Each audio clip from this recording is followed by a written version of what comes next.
આ આપણી જીવનસાથીની 1, 2 અને 3 નંબરની ચેનલ છે. એને સબસ્ક્રાઈબ ન કરી તો સબસ્ક્રાઈબ કરો અને શેર કરો. આ વિડીયો વીણાબેન સોનીનો છે, જે મુંબઈમાં રહે છે અને એમનો દીકરો લગભગ 17-18 વર્ષનો છે. એન્જિનિયરિંગ કોલેજમાં અભ્યાસ કરે છે. એની વાર્ષિક ફી 1,20,000 જેવી છે, એટલે કે દર મહિને 10,000 જેવી જરૂર પડે છે. બેનની આમ આર્થિક સ્થિતિ એટલી બધી સારી નથી અને એમ છતાંય વ્યવસ્થા તો કરી લે છે, પણ જો એને મદદ મળી રહે તો ખૂબ સારું કામ થાય. એક બીજું, એ 43 વર્ષના છે અને એ લગ્ન કરવા માગે છે.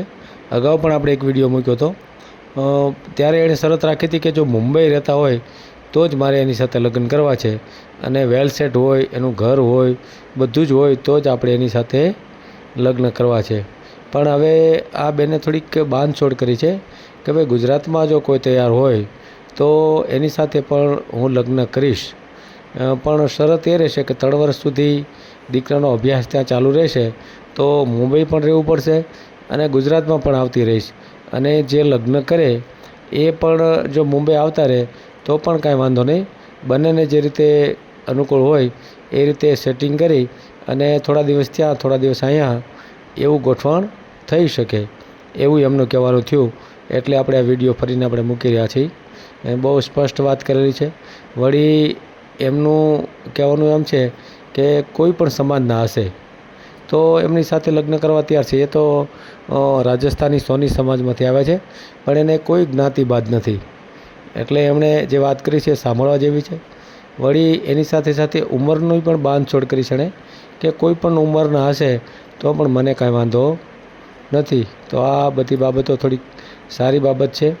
આખો વિડીયો સાંભળો અને જો અનુકૂળ લાગે તો આપણે એનો સંપર્ક કરાવીશું. પણ ખાસ હા, કે જે લોકો વેલ સેટ હોય, વ્યવસ્થિત હોય એવા લોકો સંપર્ક કરે. પછી ગમે એવા લોકોના ગામડામાં રહેતા હોય અને એ રીતે એની હારે જોડાવા માગતા હોય તો એ બરાબર નથી એમ. તો એ ખાસ ધ્યાન રાખજો. શક્તિશાળી લોકો એટલે કે વેલ સેટ હોય, ખાલી સામાન્ય કામ કરતા હોય, સામાન્ય આવક હોય તો એની સાથે આ પાત્ર ન જોડાઈ શકે, એટલું તો આમાં સાંભળી જ શકાય એવું છે. તો આ ખાસ જોજો.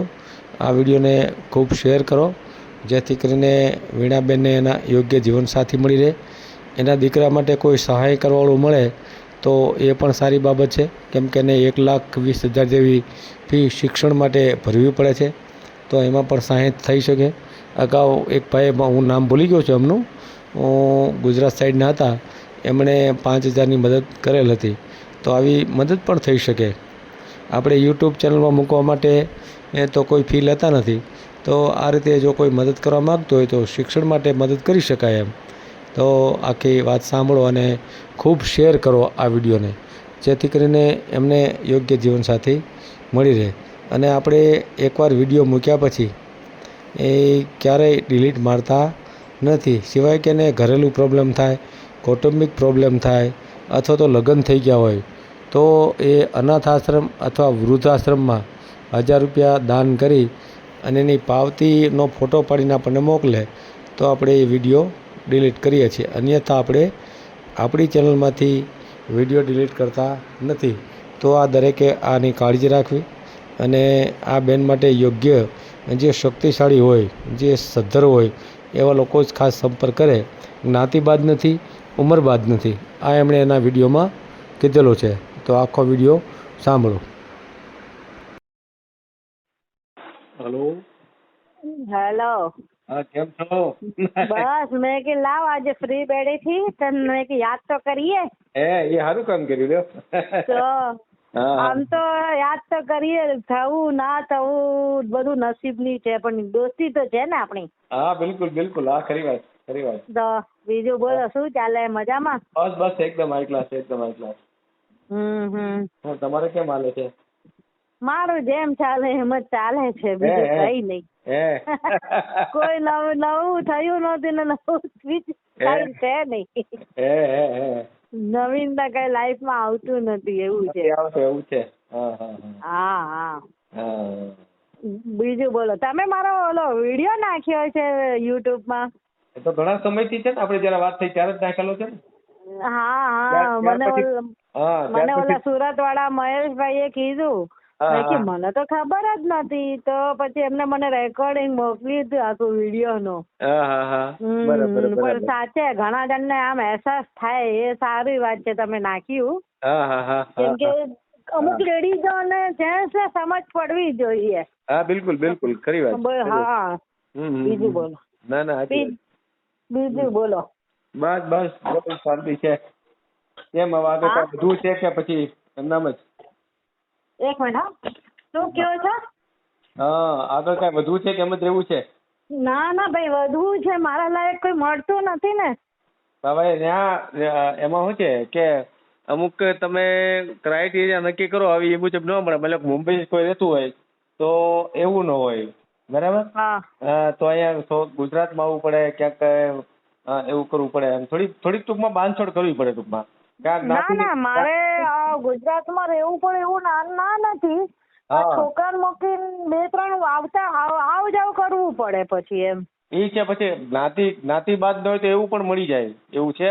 માત્ર નાત નું કઈ નથી ને. ગુજરાતી જોઈએ પણ નાત નું કઈ નથી એમ. તો ત્યાં મુંબઈમાં એક ભાઈ છે અત્યારે સચિવાલયમાં નોકરી કરે છે. એની ઉંમર લગભગ 52-55 જેવી છે કઈ. બરાબર? ક્યાં નોકરી કરે છે? ત્યાં સચિવાલય છે ને મુંબઈમાં સચિવાલય સરકારી નોકરી. હા. અને સિંગલ જ છે, કોઈ આગળ પાછળ કઈ નથી. ક્યાં રહેવાનું એમનું ક્યાં છે? હવે ઈ તો બોરીવલી ત્યાં ક્યાંક છે. બોરીવલી. હા તો વાંધો નહીં, વાત કરાવજો. હા તો વાત કરાવીશ. એ છોકરા માટે એકલી થાય કેમ એ સવાલ રહે, કારણ કે એ પોતે સિંગલ જ છે અને આમ એને કઈ સંતાન બંતાન નથી એમ. બરાબર? હા તો એમાં ગોઠવા હોય તો એમાં મેળવી જાય. મુંબઈ પતી જાય. એને પોતાનો ફ્લેટ છે. અત્યારે 80,000 પગાર છે અને પેન્શન પણ આવે છે. મારે વેલ સેટલ જ ગોતવું છે. આપણે હવે ભાડાના ઘરમાં કેવા નથી જવાનું એમ. હા તો હું એટલા માટે જ કહું છું. બીજું પણ એમાં એક તકલીફ છે, એ દલિતમાં છે. વાંધો નથી ને તમને કઈ? શું? દલિત શેડ્યુલ કાસ્ટ. શેડ્યુલ કાસ્ટ વાંધો નથી. વેલ સેટલ બધું આપણને એકદમ સરસ. 55 વર્ષ જેટલી ઉંમર છે. ઉંમરે દેખાતી નથી કાંઈ. સિંગલ છે પોતે. બરાબર? તો કઈ નહીં, વાત કરાવજો. મારે આજે રજા છે ઓફિસમાં. હા તો હું એને વાત કરી અને જો એવું લાગે તો કોન્ફરન્સ કરાવું તમારી યારે. બરાબર ને? બરોબર. અત્યારે જ હું વાત કરું છું એની સાથે અને જો મેળ આવે ને તો કોન્ફરન્સ કરીએ આપણે. બરાબર ને? ને અમદાવાદ ને એવું હોય ને તોય મને વાંધો નથી, પણ આ છોકરા માટે મારે શું 1.5-2 વર્ષ ખેંચવું પડે મુંબઈમાં. સાચી વાત. પછી 2 વર્ષ પછી તો હું ગમે ત્યાં રહેવા તૈયાર છું. એમને.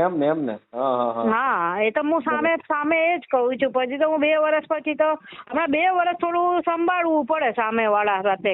બરાબર સમજાય. એવું છે. જો આને વાત કરી જો, મને કાસ્ટ નો કોઈ વાંધો નથી એમ. હા તો પાકું. એ પેલા હું આમની સાથે વાત કરી લઉં છું અને જો એવું લાગે તો પછી આપણે એક વિડીયો પાછો મેળવીએ યુટ્યુબમાં. વિડીયો મેળશું એટલે તરત જ ડિમાન્ડ આવશે. હા તો એમ કરો ને, તમે મારો ફોટો કે વિડીયો નાખી દો કે આ લેડીને કરવું છે, દીકરો સાથે અપનાવાળું હોય ને મુંબઈમાં ચાલે એમ. હા તો આપણે એક કામ કરીએ અત્યારે. જો આપણે વાતચીત કરીએ. ભાઈને તમે પેલા વાત કરી જુઓ. આમની સાથે વાત કરી લઈએ અને પછી ભલે ને આ વાતચીત આપણે ઓડિયો તરીકે આવો તો વાંધો નહીં. શું કામ કે તમે એ તો કીધું કે ભાઈ 2 વર્ષ મારા છોકરાને ભણાવવાનો છે, તો 2 વર્ષ પછી હું ગુજરાતમાં પણ આવી શકું એમ. બરાબર? તો અત્યારે માની લો કોઈ તમારી સાથે મેરેજ કરવા તૈયાર હોય ગુજરાતમાંથી, તો એ માની લો 2 વર્ષ સુધી તમને માની લો એ પોતે મુંબઈ આવી જાય અથવા તો તમે મુંબઈ આવતા જતા રહે, મને બધી રીતે રાખે. અત્યારે મેરેજ કરી નાખે કાયદેસર ના, અને પછી જે કઈ તમારા બાળક માટે થોડીક મદદ કરે અને એ ત્યાં આવતા જાય. તમે અહીં થોડો ટાઈમ આવો એના ઘરે. મતલબ મુંબઈ અમદાવાદ હોય મેરેજ કર્યા પછી ચલો આપણે રજા છે 4-5 દિવસ જતા રહીએ. આપણે હવે મેરેજ કરેલા હોય તો ચલો હસબન્ડ ને મળવા માટે મારે પોતાને 5 દિવસ જવું, તો છોકરાનું ટિફિન બાંધીને આપણે જતું રહેવાય. આવી શકાય. બસ તો થઈ શકે. તો એ આવતા જતા રહે અને બધા ખર્ચાની જવાબદારી બધી ઉપાડવી પડે ને પછી છોકરાને. નહીં તો સામે વાળા ઉપાડે. જો ખર્ચાની બધું જવાબદારી એને લેવી પડે એમ. બરાબર. આપણે બાબો શું અત્યારે? મારે કોમ્પ્યુટર સોફ્ટવેર એન્જિનિયર ભણે છે. એની ફી કેટલી છે આપણે અત્યારે? એની વર્ષની ફી છે 1,20,000. 1,20,000 એટલે મહિને 10,000 ફી આવે એની. મહિને 10,000 ભરવાની થાય, બરાબર? હા, પણ આપણે શું આ 6 મહિને અડધા ભરવા પડે એવું છે. હા, તો 6 મહિનાનું જ ભરવાનું હોય, બરાબર બરાબર. હા હા. ના તો આપણે કઈ વાંધો નહીં, આપણે પેલા ભાઈ હારે હું વાત કરી લઉં છું પેલા. વાત કરી લો. અને એવું લાગશે તો પછી આપણે આ ઓડિયો જ મેકશું, બરાબર ને? અને અત્યારે કોઈ માની લો કે ઓલી ફેરી કેમ એ ભાઈ તમને પેલા 5,000 10,000 કેટલા નાખ્યા હતા? હા, એ 5,000 નાખ્યા હતા. હા, રેડી. તો અત્યારે માની લો કે આપણે આ ઓડિયો નાખીએ, એમાં જો કોઈ તમને હેલ્પ કરવા માંગતો હોય શિક્ષણ માટે. હું એ જ કહું છું કે મને કોઈ મારા દીકરાને ભણવા માટે 5,000 3,000 કોઈ હેલ્પ કરવા વાળું હોય તો જરા ધ્યાનમાં રાખતા રહેજો. નહીં, આપણે આ ઓડિયો નાખશું ને, આપણે યુટ્યુબ માં નાખશું તો એમાંથી કોક આવી જશે. બીજું હા, કે આ બેન ને ભાઈ જરૂર છે ને ભાઈ છોકરા પિયર માં રહે છે ને છોકરાને ભણાવે છે આમથી આમ માંગી. હા, બરાબર. અને અત્યારે આમ તમારી એજ કેટલી છે? મારી 43 રનિંગ છે. મને 43 રનિંગ છે. અને ડાયવોર્સ કરાવે છે ને? ડાયવોર્સ મારે 15 વર્ષ પહેલા ડાયવોર્સ થયેલા છે. બરાબર. અને સોની સમાજમાંથી આવો છો, બરાબર? સોની સમાજ છું, મારવાડી સોની છું, રાજસ્થાની મારવાડી, ગુજરાતી પૂરું ગુજરાતી આવડે છે એકદમ પરફેક્ટ. અને અત્યારે રહો છો ક્યાં તમે? કયા વિસ્તારમાં? આપણે વિરારમાં રહું છું, વેસ્ટમાં, ગ્લોબલ સિટીમાં.